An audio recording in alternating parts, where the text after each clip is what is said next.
હવામાન વિભાગની આગાહીને લઈ છેલ્લા 3 દિવસથી વલસાડના વાતાવરણમાં પલટો જોવા મળી રહ્યો છે। ગઈકાલે કપરાડા અને ધરમપુર તાલુકાના પહાડી વિસ્તારમાં કરા સાથે વરસાદ વરસતા વલસાડના ખેડૂતોના જીવ પણ અદ્ધર થયા છે। પણ પાક એકદમ ઓછો 36%। એમાં જો આ વંટોળ અને વરસાદ આવશે તો ખેડૂતોએ રોવાનો વારો આવશે।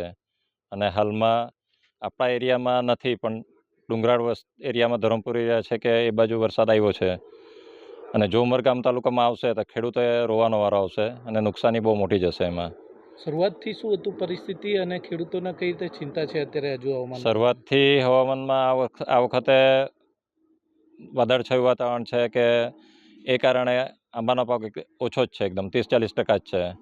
અને એમાં બી જો આ હમણાં વરસાદ આવશે તો એ 30-40% પાક પણ પૂરેપૂરો નિષ્ફળ જવાની શક્યતા છે।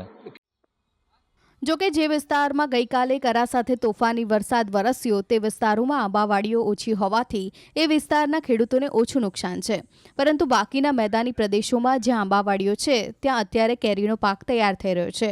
આવા સમયે જ અચાનક બદલાયેલા વાતાવરણને કારણે કેરીના પાકને નુકસાનીની ભીતિ સેવાઈ રહી છે, તો ખેડૂતો પણ ચિંતિત જોવા મળી રહ્યા છે।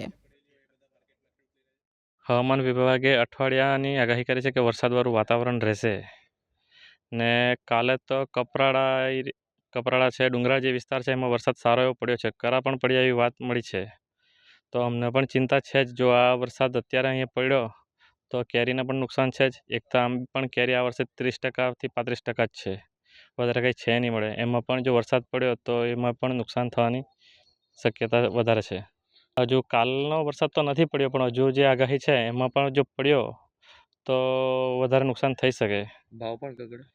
ભાવ એકદમ ગગડી જાય ને। કેરી આ તમે સમજો, કેરીનું ફળ છે પણ એના પર વરસાદ પડે તો નુકસાન થઈ જાય, એના પર સ્પોટ લાગી જાય, હા, જીવાત લાગી જાય તો એના ભાવ પણ પછી ના મળે।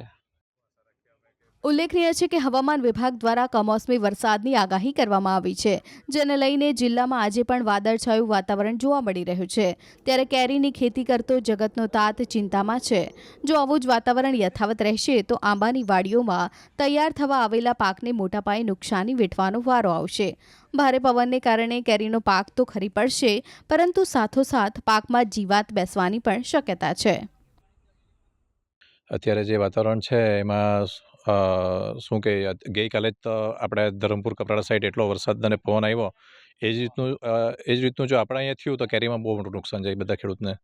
અત્યારનું જે 3-4 દિવસથી જે આ ચાલતું છે વાતાવરણ, આ વાદળવાળું, એની લીધે બફારો બી વધારે છે, ટેમ્પરેચર વધી ગયું, એના લીધે કેરી પણ થોડી જલ્દી પાકીને પડવાની સંભાવના છે।